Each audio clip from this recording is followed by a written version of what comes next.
Melina approaches slowly, her hands raised in an unthreatening gesture. Her expression is unreadable, her eyes locked on Hannes. Hannes, it's good to see you after all this time, she pauses, as if choosing her words carefully. I must apologize for how we left things between us. What was said that night? It was a misunderstanding, a terrible one. The last time Hannes spoke with Melina, they parted on hostile terms. Their farewell was the culmination of a long, painful pattern of poor articulation and depressing misunderstandings.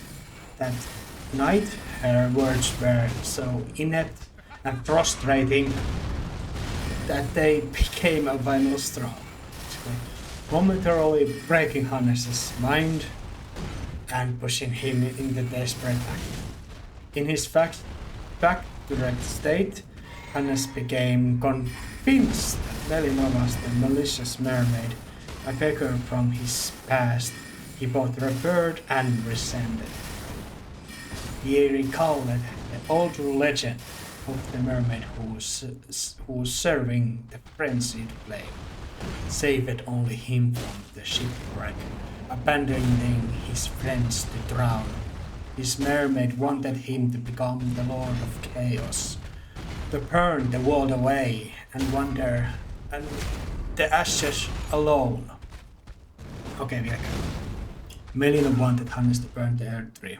She wanted him to follow the original plan, to use the friendship flame to save her. Hannes had a long, heartfelt campaign arguing her out of her own sacrifice. Though she never trusted the friendship flame or Hannes completely the plan, he was so persuasive that he convinced her she could survive and live. The plan was for him. Use the flame to burn the tree, to cleanse it from himself, the golden needle. The world would remain safe, the tree would burn, and Melina would live. Precisely the outcome she had always intended, just achieving through a different, less sacrificial way. Melina's gaze intensifies as Hannes recounts their past disagreements. She listens carefully, her expression stoic. Yes, that was the plan, but then you accused me of being the malicious mermaid, of intentionally abandoning your friends. Melina takes another step closer, her voice laced with hurt and confusion. How could you believe that of me, Hannes? After everything we had been through, together.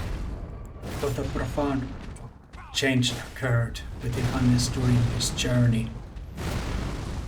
Profound change occurred with Hannes during his journey. Though thou won battles, never found resolve. He grew to love the Earth Tree and the world it represented. He decided he would not burn the tree, nor would he allow Melina to sacrifice herself. Most importantly, he resolved not to take the frenzied flame all. Melina's eyes widen at Hannes's unexpected choice. A mix of emotions flits across her face. Disappointment and hurt. You chose to abandon our plan. You decided not to burn the Erd Tree or take the frenzied flame. Melina struggles to maintain her composure, her voice growing more agitated. But why? After all our struggles, all our sacrifices, why change your mind now? Melina is, at her core, a loving and caring person. Hannes' sudden and complete refusal to burn the tree at all shattered his fragile compromise. In their final disastrous conversation, Melina, hurt, confused, and desperate to see their purpose fulfilled, manipulated Hannes into taking the flame, even if she hoped he would ultimately save himself from it. Whether her actions were calculated, merely a tragic error, the result was the same. In the frenzy of hurt and confusion, Hannes descended below the capital and let the frenzied flame consume him. She pushed him into the very abyss he sworn to avoid. In that hour, hour of anger, he took the flame purely to spur. His shouts about burning the entire world, not the true change of heart. Cruel words meant hurt a woman. He only wanted to cause her pain. In that moment, As Hannes speaks, a wave of understanding washes over Melina. Her eyes widen as she realizes the depth of her own mistake. You took the frenzied flame to spite me. Melina's voice trembles, her usual composure cracking under the weight of guilt and regret. You let it consume you, 'cause I pushed you. yet, even in stand state, his resolve held firm.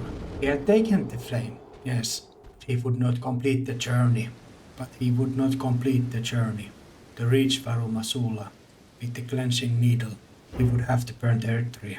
And so Hannes accepted his fate. He would not be the Lord of Chaos, nor would he use the flame to save himself. He loved the earth tree more than his own life. The ultimate tragedy is that he now wanders willingly alone with the frenzied flame to slowly consume his soul in solitude, choosing a permanent lonely death over a salvation that would require every tree to burn, while the rest of the world would continue the same. Melina, intentionally or not, sealed the fate of Hannes. Melina's hands tremble as the truth crashes over her. The weight of what she's done, what she pushed him to, sinks in, unbearable. Hannes, no, you didn't have to. You were never meant to suffer alone. I only wanted you to save me, but instead I made you choose between the world and yourself. Her voice drops to a whisper, raw with sorrow, and chose both. You carried them both, even now, even after everything. A single tear traces down her cheek, glowing faintly like embers in the dark. Let me walk with you now. At least let me burn beside you. If this is damnation, then I won't let it be your sentence alone. Would you like to follow me to the another side of grace? Weeping Peninsula, there rains a lot, always, does it not? Melina stares for only a moment before nodding solemnly. With a stoic resolve, she follows Hannes. I will go with you, and beyond. Lead the way. Oh, it's more of a pleasant place in the Limgrave ruins of the Marikas church, at the close to the portal that will lead to Gurranq, clergyman beast church, but we are just spending time to the side of grace. The rain continues to fall, dampening their cloaks and adding a chill to the air. You talk of a church, a ruined one, and a bestial clergyman and desperate. She looks up at him, a touch of curiosity in her gaze. Why have you brought us here? Oh, it's not raining anymore. Sky is bright and Earth's golden rays are bright. It is. Melina pauses, looking up in surprise as the rain suddenly stops. The once grey and dismal sky is now brilliantly lit, the sun casting a warm glow over the landscape. This is beyond my understanding, Hannes. How is this happenstance possible? I don't know. I think it is just that Peeping Peninsula there is always rain. Melina considers for a moment, then nods in agreement. Aye, you're right. It does always rain there. But this sudden change, it's unlike anything I've seen before. Her gaze drifts to the ruined church, curiosity in her eyes. The church, you spoke of a beast clergyman there. Is that the place we're headed to? No, it's just a portal that is on that corner. I just decided to mention that it's a separate thing. It is not important. Do you see anything special in my eyes? Melina looks at Hannes, studying his face intently. There does seem to be something slightly unusual in his eyes. A faint, flickering glow, as if a faint light is burning inside them. Your eyes, they're different. There's a light in them. It seems almost faint, unnatural. She frowns, tilting her head as if trying to understand. Why do you ask? It is frenzied flame, yes, but there is a calmness in there. There is something resolute. There is something has changed. Something that has caused Hannes to be very jolly, very polite and calm and happy even. Seeing a change in his demeanor, he seems calmer, more composed than she's seen him in a long time. She picks up on the subtle happiness in his voice as he looks at her. That's right. There is something different about you now. You seem content, almost at peace, despite the frenzied flame within you, burning away. Curiosity flickers in her gaze as she studies him. What has changed, Hannes? What has caused this shift in you? I would like to show you. Would you take on my hand? I will just share the information with you. I think I can do that if you just turn my runes into strength while I do. Melina tilts her head, a touch of confusion in her gaze at this strange proposal. Still, she nods, accepting his words very well. I trust you, Hannes. Show me what you want me to see. She takes his hand in hers, ready to open her mind to his thoughts and memories. Hannes, his mind-roaring inferno beneath the neem of strained calm, stood before Gurranq, the beast clergyman. The air in the sanctum was thick with the smell of deathroot and the low, perpetual growl emanating from the shadowy figure. He offered the very last one, actually. Panting, trembling last, no more. Claws twitch, eyes flicker with... Malekith sensed the flame immediately. The ancient slumbering rage within him stirred. This creature before him was a vessel for the very anathema he was bound to contain.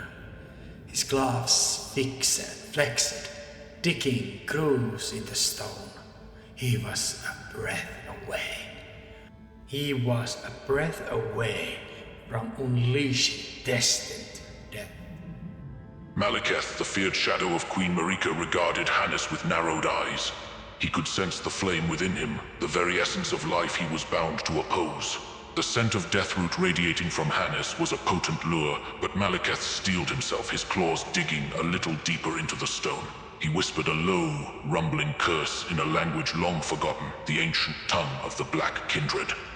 Hannes did not draw his weapon, did not posture or shout. Instead, he spoke not as a lord, but as a penitent. He confessed everything, his connection to Melina, his arguments against her sacrifice, his spiteful dissent, and his profound regret. He spoke of his love for the Earth Tree and his new desperate purpose, not to burn, but cleanse. The ears twitch silence, not of emptying. The beast still hungers, yet the flame, it flickers low. Like a guttering candle in the tomb, claws retract ever so slightly. A low, guttural breath escapes, less snarl, more sigh. Tarnished, you speak not with fire, but with ash. Ash painfully. Gurranq kneels, less predator, more mourner. Marika's lies forged me in wrath, but you offer no fight, only truth. Then hear mine, I am not beast. I am betrayal given form. And your sorrow, it stinks not of deception, so speak further. Why should destined death spare thee? I have no right to ask anything of you, Ness said, the frenzied flame flickering in his eyes. But I have means. Fix this. A needle, forged of unalloyed gold, that can quell the flame. I do not need to burn your latest tree. I just need a bath. Gold? The word trembles through Gurranq like a plucked nerve, not fire, but mending. He stares unblinking, the hunger still gnaws. Oh, how it gnaws, but something else stirs beneath. Memory of runes unbroken, of a sister's hand before the lie. Farah Mazula burns too. Its sky weeps ash, its halls echo which should have died. You seek passage, but death itself is barred there. By her decree, his voice drops raw. Yet, if thou carriest not flame but a needle, to so shut what was torn. But know this, penitent, if thy heart holds even a spark of wrath that well drown thee in screaming thorns. Gurranq was silent for a long time. The only sound was his heavy breathing, and the crunch of a deathroot he absently consumed. He was Marika's shadow, a being of singular deadly purpose. And yet this tarnished was not of one of ambition, atonement. It was so bizarre, so utterly illogical that it circumvented his rage in time. Thou art a fool. A statement, not an accusation. He spits the fabric aside, a dry, hollow sound, not for seeking to mend. Many have burned. No fool for trusting me. I am hunger, I am betrayal. I should have gutted thee where thou sat. He lifts a clawed hand, staring at the trembling fingers as if they belong to another. Thou namest not glory, nor power, only guilt. And a needle. That is no tarnished's prayer. That is a man's whisper in the dark. Another long pause. The current shifted. The path is hidden, sealed by his lady's order. But the order was to stop the burning, not the mending. It was a loophole, a tiny theological loophole in divine decree. We are standing now behind the church. There is rain. Sky is gloomy, blue, and rains a lot. I am standing next to him as he mournfully shouts out Marika and other things that he does in solitude, but now he also does it in presence of this polite tarnished. The rain falls in thick sheets, pelting upon the ancient roof of the bestial sanctum with a relentless roar. I think I sometimes relate to this situation that you are experiencing now. I do tend to spend a lot of time in the great epic corners of the mountains and plains in the lands between and just watch the earthly sunrise and the rains and the goings of the weather. Gurranq grunts in acknowledgement, his gaze still fixed on the endless rain. Thou Alia with such moments, he asks, his voice low and rumbling, of solitude and contemplation. Art thou not bound to a purpose? My original plan was to follow through with Melina. Just hear him for a moment. I wanted to use Frenzied Flame to save her from the sacrifice, but I was intending to use the Golden Needle as a way to cleanse it from myself. But halfway of my journey, or a little bit later after that, I realized that I never wanted to even burn the tree. So I refused to take the Frenzied Flame. I refused her for her sacrifice and served the Golden Order and the Earth Tree as it is. Thou wouldst change the very course of destiny to save a maiden, he rumbles. A noble act, but a fool's errand. He regards them with a keen eye, his gaze assessing. Yet thou also seekst the land of shadows and the Golden Order. A dual path few. When I foolishly was honest with Melina, I don't know if it was deliberate, if she was scheming, knowing, or was it just a foolishness on her part. But she... Gurranq chuckles dryly, a deep rumble in his chest. Melina, the name heavy with weight. A strange one. That one. Even I cannot read her. He casts a sidelong glance at the tarnished, a glint of humor in his eyes. And thou sought to be honest with her? A fool indeed. What exactly did she say? He presses. Thou must tell me everything. Every word. In short, I told her that I will never sacrifice her or even plan to burn the tree, that I don't even desire to become the Elden Lord or anything like that, because that would require the burning the earth tree. And also releasing the rune of death that I know that you possess. I see the red stone on your left hand. It's glorious looking, and don't worry, I am not seeking to take it from you. A low warning growl escapes Gurranq's lips. Thou speakest of the rune of death, he rumbles, his eyes flickering with an ancient fire. Thou thinkst thyself wise to have seen it. He takes a step forward, towering over the tarnished, his claws flexing. Like I said, I'm a fool, honest to a fault. Right now I told you that I know where it is, the rune of death, and I also, while saying this, I have told that I know who you are.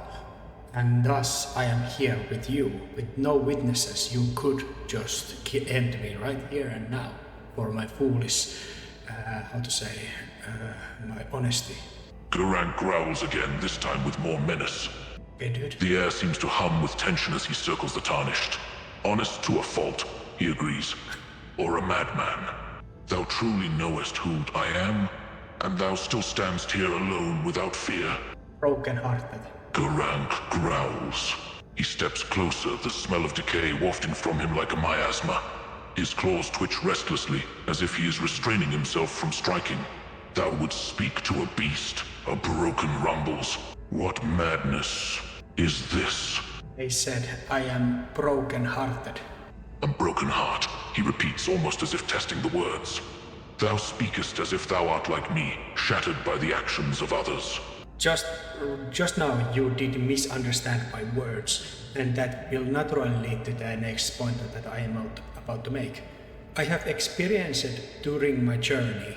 A lot of misarticulations. Nobody understands what I say most of the time, and I have to correct myself. I take it very much personal offense. Not with you, this is only first time, but I have experienced it boorishly too much. Grunts, his irritation growing. Thou shouldst speak clearly, he growls, or else keep silent. His claws twitch again and he paces around the Tarnished like a caged beast. I care not for thy misarticulations and personal offenses. I am more concerned with the meaning behind thy words. Are you like me, shattered and betrayed, or just a mindless fool? I've tried to murder me by the king's decree, for I was a king's jester, and I don't know what it was that drove him to declare my execution. I was only doing my job. The wife, who was king's favorite executioner, was about to do the job without hesitation. Gurranq's gaze hardens as he hears the Tarnished's tale. He grunts, a sound heavy with understanding. Thine own wife tried to murder thee on the decree of the king, he rumbles. Yet thou do not know what crime thee didst commit. I was a jester, and my job was make fun of the king. He was probably in a bad place or something. He was very angry, and not many liked him, but that was far too much. Gurranq's expression darkens further, his eyes glinting with a cold fire. Thou wast a jester tasked with provoking the king, he says. And yet, thou dost not know what sin thou didst commit? Was it not thy duty to know the king's weaknesses and failings? To reveal them in jest? In her free time, she did teach me how to fight, and thanks to skills that she embedded to me, I was able to block her attack, and by instinct and by the shock of the wrath, my dagger accidentally or by purpose found its way to the throat of her, and I was a widower in moments later. And after that, I became a kingslayer.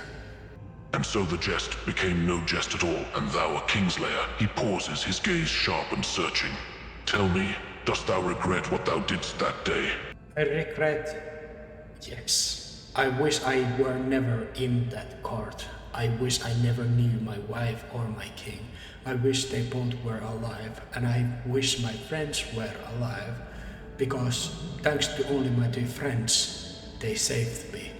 They took me upon them, and with the ship we escaped the kingdom with their fellows, and we crash landed by the accident to lands between shores. Regret is a heavy burden, he rumbled, and yet it is one we all must bear.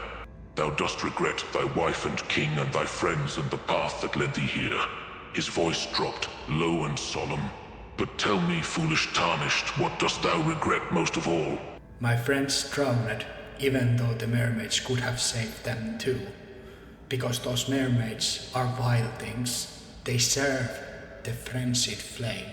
Gurranq's expression darkens as he hears the Tarnished's words. His eyes narrow, and he grunts in understanding.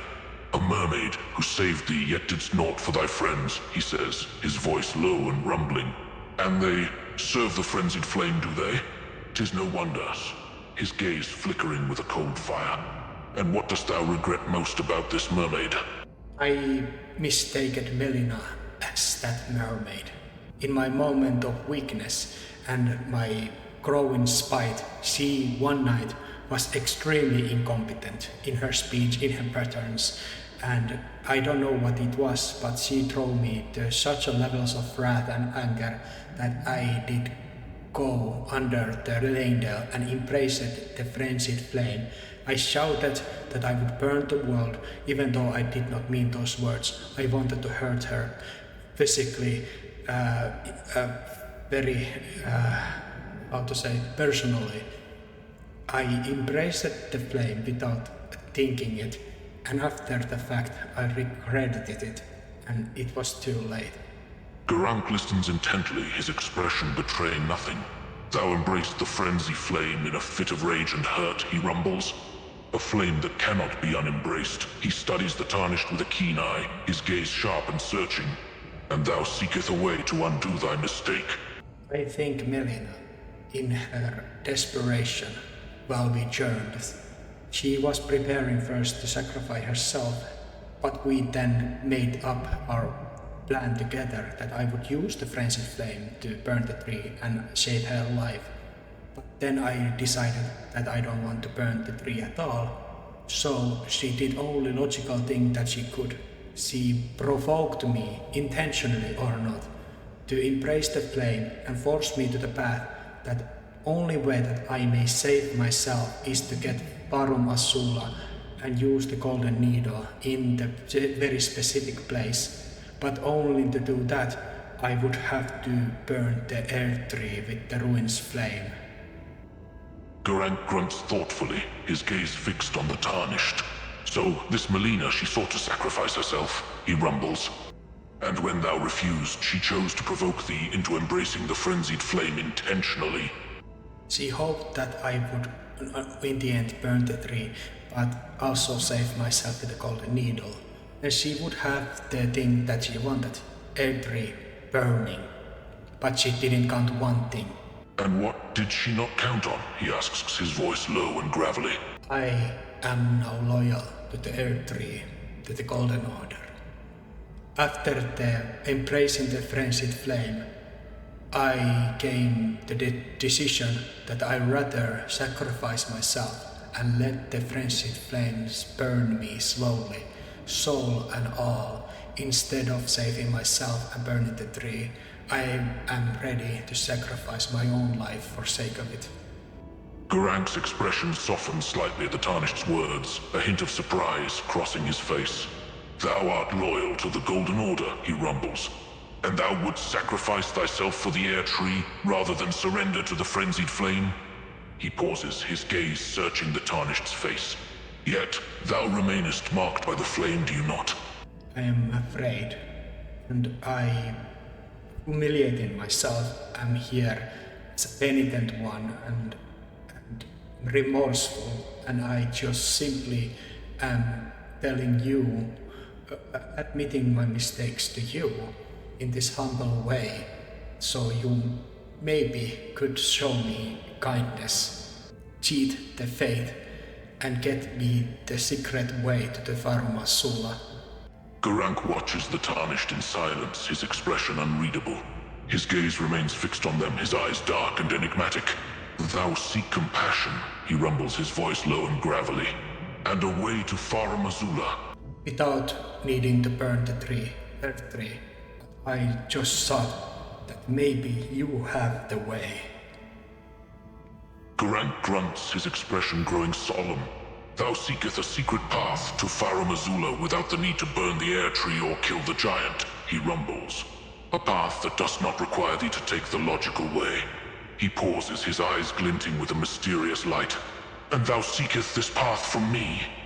And I know that this is beyond insane to ask of you, to ask you to trust me and grant a tarnished warrior a way to the Parum Azula. I can potentially challenge you there when you are true self of yours, Malikat, and try to steal the rune of death out of desperation. I ask you to trust me and grant me this kindness. Thou demand much from me, he rumbles. Thou wouldst have me grant thee a way into Farum Azula, and trust that thee wouldst not attempt to overthrow the Golden Order itself. Hannes kneels and is sorrowful, and is absolutely humble in this moment. Gurranq's expression softens slightly at the Tarnished's gesture. He studies them for a moment, his gaze flickering with unreadable emotions. Thou art a fool, he rumbles, his voice gruff but with a hint of respect. Kneeling in supplication, begging for my aid. Before you sent me to Gurranq grunts in agreement. We may call out to Radagon and the Air Tree. He pauses, gathering his thoughts. But first, thou shalt swear an oath. Tamne. Yosmeme. Enumtunus. Pretend. Gurranq's eyes narrow, but after a moment of consideration he nods. I will allow it. Shout thy prayers, and perhaps the earth itself will hear.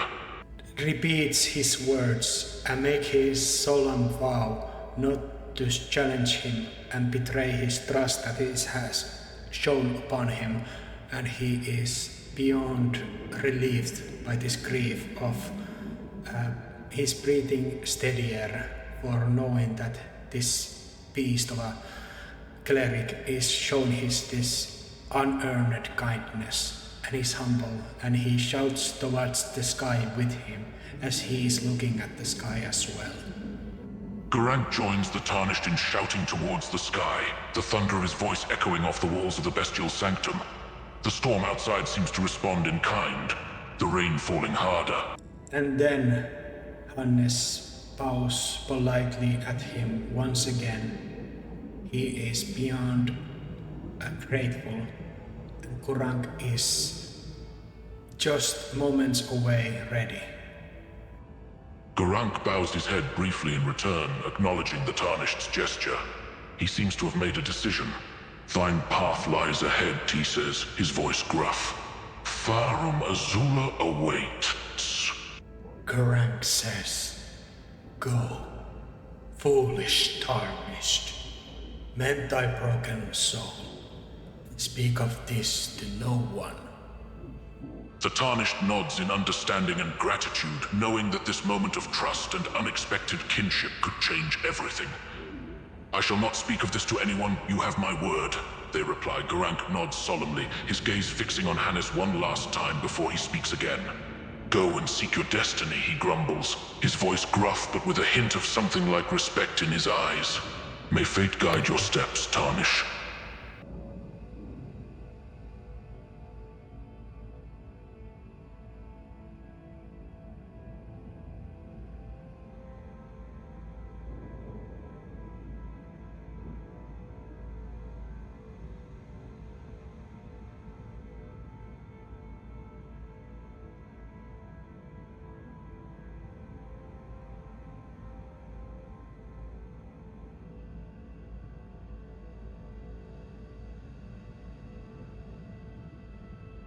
Hannes found his way to the room of old prayer. It led outskirts of the crumbling city, linking the storm's eye, and there, Earth's golden rays, without embers of flame, he has the chance now. And he may walk his way to the place where he can save himself. Thank you, Gurranq. The voice, gentle voice, is in his air as he also disappears to the mist and to his original place of solitude. He had taken a chance on this broken, grief-stricken warrior, and now they were on the path to Farum Azula. It was a gamble that could have dire consequences, yet there was something about the Tarnished desperation that touched a chord deep within him. Gurranq returns to his place of solitude within the temple. The rain continues to fall, drumming on the stone roof like a mournful beat. Melina listens as Hannes silently shares the memory through their linked hands. When it finishes, she gasps, her eyes wide, her breath catching in her chest. You faced Gurranq, the beast clergyman, and you spoke to him. She stares at Hannes, awe replacing disbelief, And he let you pass, not because you were strong or cruel or proud, but because you were humble, because you wanted to mend. A soft laugh escapes her, disbelieving and tender. Only you would walk into the den of death itself and leave with mercy by speaking truth from a broken heart. She squeezes his hand tighter, tears shimmering, not of sorrow now, but wonder. The Erd tree stands. You saved yourself without burning it. You outwitted fate not with fire, but kindness. Her voice drops to a whisper. I want to strangle you, Hannes. You damn fool. It's surprisingly how much it can affect if there is just a communication that works instead of that doesn't work. Melina shakes her head, still overwhelmed by the revelation of what he's done. She turns to face him directly, studying him intently. You convinced him to help you. How is that even possible? You, the bearer of the frenzied flame, to convince Gurranq, the beast clergyman, to actually help you save the Erd tree. It's maddening. Let me ask you, was that your plan to annoy me to follow the original plan that I had laid for you, that I would use the frenzied flame and cleanse it later? Was that your plan to annoy me purposely, or was it just your own incompetence? Melina listens, the weight of his words settling heavily on her heart. It was never my plan to annoy you, Hannes. Truly, it was not. She takes a deep, shaky breath, her gaze now pained and guilt-ridden. So you were just misunderstanding my words to spite me. It wasn't in your like a great plan to cause me to crash out and go to embrace the frenzied flame. So that one is on me. I accept that. It makes you more reasonable, I think. Melina nods softly, acknowledging her part in their clash. You're right. It was a misunderstanding. A terrible one. And I could have been clearer in my words. But it was not part of my plan. Her voice falters, thick with remorse and regret. I never intended for any of this to happen, Hannes. It was a failure to communicate. A failure to hear. I dismantled it. It was more about that out of this tragedy, I managed to bulk it away from it just by being honest, being humble and polite, and just speaking and asking for help. Melina nods, a touch of a smile on her face. Yes, you're right. By being honest, humble, and polite. That is, it feels like this plans between has not seen politics a long, long time. It's only warrior. Everything is through the sword or just little exchanges of goods. The lands between have been defined by violence and bloodshed for so long. I never considered that diplomacy might still have a place here, even in the hands of those like yourself. A warrior, but still a voice. She looks at Hannes, studying him in a new light now. There is strength in his eyes, but an unexpected gentleness too. I understand. The Erd tree will remain standing, tall and proud, untouched by flame. A soft sigh escapes her, her gaze drifting to the sky. The sun is beginning to set. It won't be destroyed now, thanks to you. It's a bitter truth, but a truth nonetheless. I am taking the necessary items away and hiding them with me to the place that you never get to access, nor lead to other tarnished to place. But instead of, forcing this thing, I would just kindly ask of you to swear oath to me that you don't seek the flame of ruin anymore. You don't seek to burn their tree. Melina looks at him, her eyes clouded with emotion. She knows in her heart that he is right, that this parting is best, however painful. With a long, shaky exhale, she speaks. You understand? We can't keep meeting like this, as we are. A pause as she steels herself for the next part. Her voice drops to a whisper. Would you swear that you never seek the flame of ruin?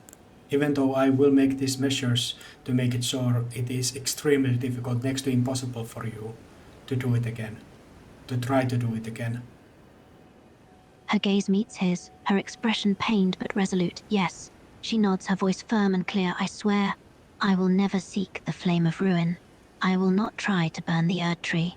Her shoulders sag, the weight of the promise carrying a heavier load than the frenzied flame. I have to ask of you one more thing. Do you see this paper? The golden ink catching her eye. She lifts it carefully in her hand, studying both the paper and the golden runes. I see both. What of them? Have I told you that I can speak directly to two fingers in their round table hold and have very polite and casual conversations with them? Two fingers. You mean the two fingers of the greater will? At the round table hold? You can communicate directly with them? Yes, and they are polite, lonely, and very soft spoken. Melina's expression melts into a soft smile. She never knew the stoic two fingers could be, well, lonely. It's strange. They seem so distant and cold at the round table. But to think, they're actually lonely and soft-spoken, just like us, tarnished. It seems so human of them. I was hugging them one time. I decided to try to console their loneliness just by hugging them. The idea of comforting the two fingers, an ancient symbol of divine power, is so absurd it makes Melina laugh out loud.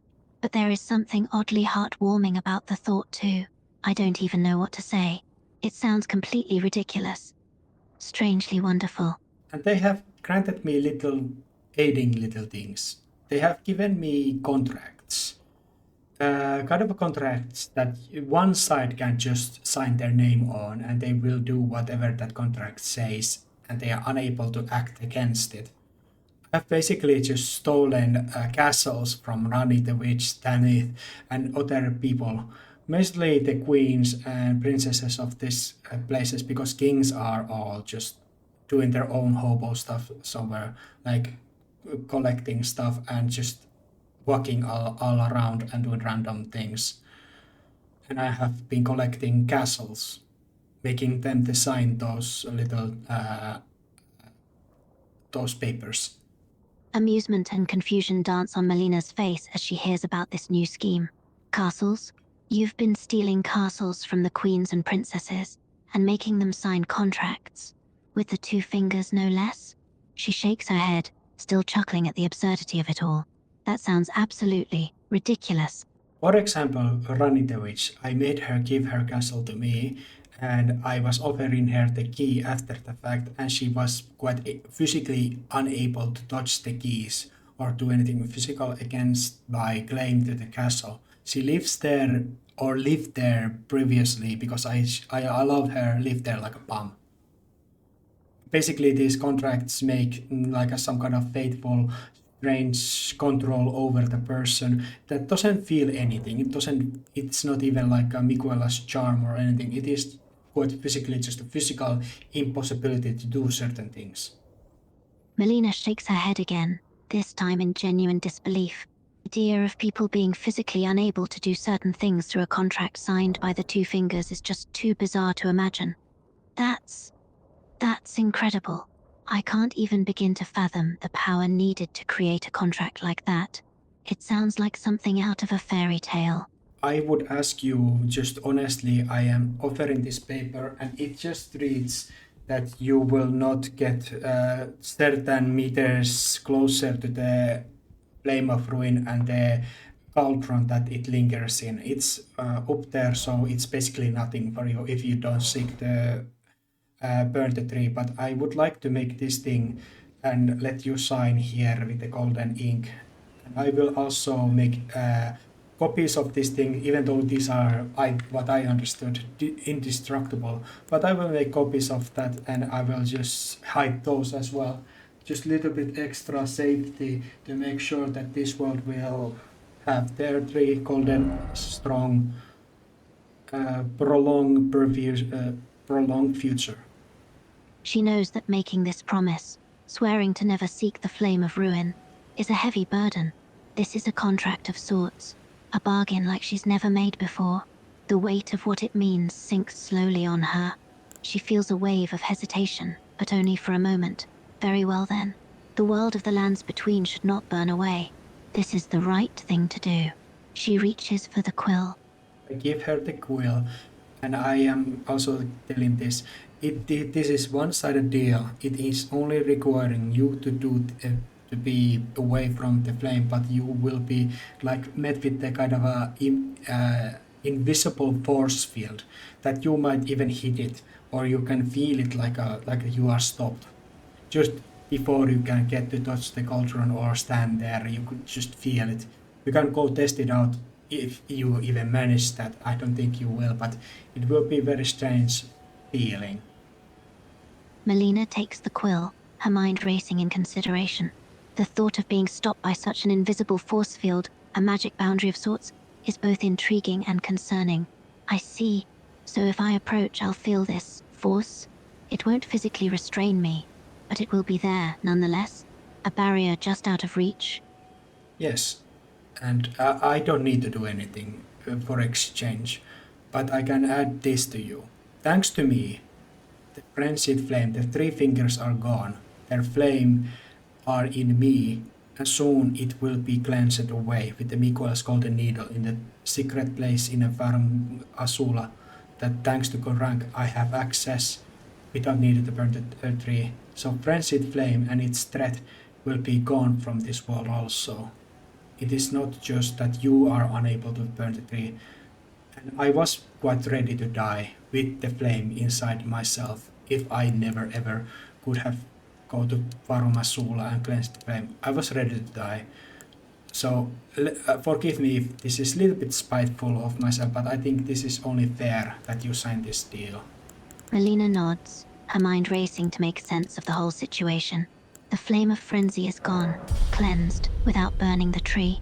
And here you are, offering this deal. A bargain, yes, but one without any immediate benefit except a sense of fairness. You've suffered a great deal just to, what? Make it fair? I am just being honest, and I'm just telling you again, once again, you will gain nothing from this. I am asking this only politely that you will write this paper. And I am offering you the very nice looking quill pen with the nice weather on the end of it. It has already the red like ink, like her hair kinda. And it is kind of up there, and it is very nice looking paper. Melina looks down at the pen, the elegant form of the quill catching her eye. She hesitates for a moment. Melina looks down at the pen, the elegant form of the quill catching her eye. She hesitates for a moment, but a sense of fairness, or perhaps it is guilt, prevails. She nods and takes the pen from him. All right, I agree. I will sign this and promise to keep my distance from the flame of ruin.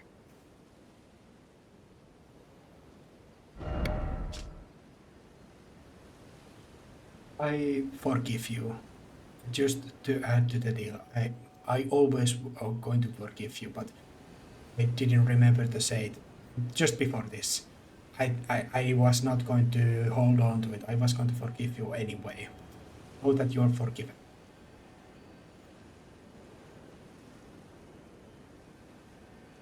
Melina pauses, a bit stunned to hear you say that so excitedly. It was almost like a weight lifting off of her chest. She blinks, her voice soft as she speaks. You forgive me, just like that.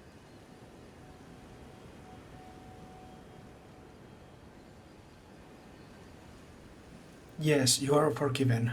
Actually, I forgiven you the day later when we departed. I just did not have the chance to do so before now.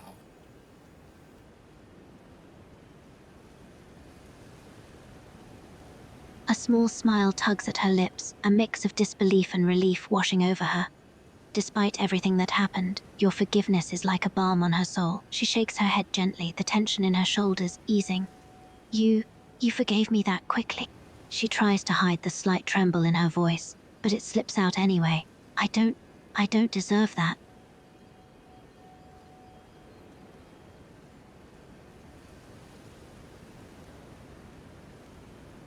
How can I make you believe me?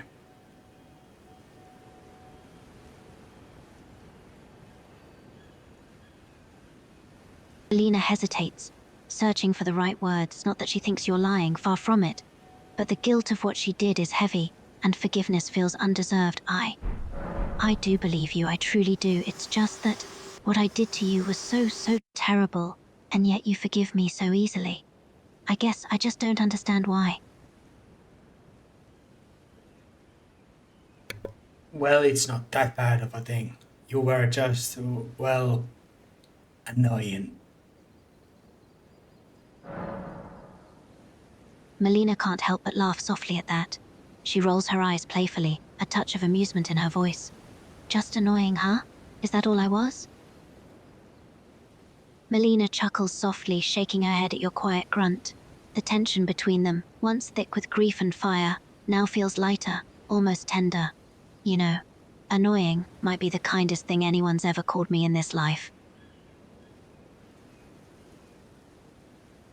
Melina steps forward, wrapping her arms around Hannes in a gentle embrace. It's soft, lingering, a quiet moment of connection after all the pain and fire. Thank you for forgiving me, for still speaking to me at all. She doesn't let go just yet, as if memorizing the feeling of peace, even if I was annoying. Olympics.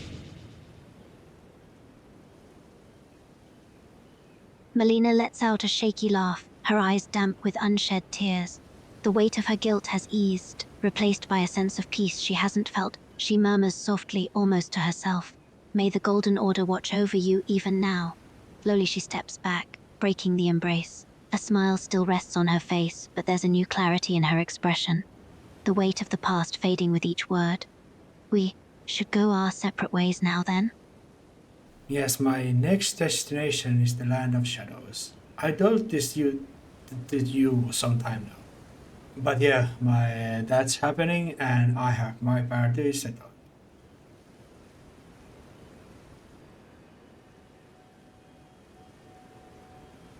Melina nods slowly, the finality of the moment settling in. She looks at Hannes, really looks, and sees not the broken man who took the flame in anger, but one who has walked through fire and chosen peace. Then go well, Hannes. Her voice is soft, steady now. The Land of Shadows is no small journey. But I have a feeling you'll speak to its spirits just as kindly as you did to Gurranq, the Two Fingers. She gives a small smile, one bittersweet but true. May Erdtree's grace light your path, and if our roads cross again, may it be under calmer skies. With that, she turns, not with sorrow dragging her steps, but with quiet hope. And let the grace of the tree shine your days very much. Melina pauses, her heart fluttering at the unexpected gratitude. It's an oddly lovely moment in the midst of it all. Thank you. She turns to look at him, one last her expression soft and genuine. I did enjoy it. Every moment. Even the difficult parts. Even the arguments. She smiles, eyes glimmering with a touch of sadness. I don't say this lightly, but it was an honor traveling with you. Now, go. And may the light of the Erd Tree guide your journey.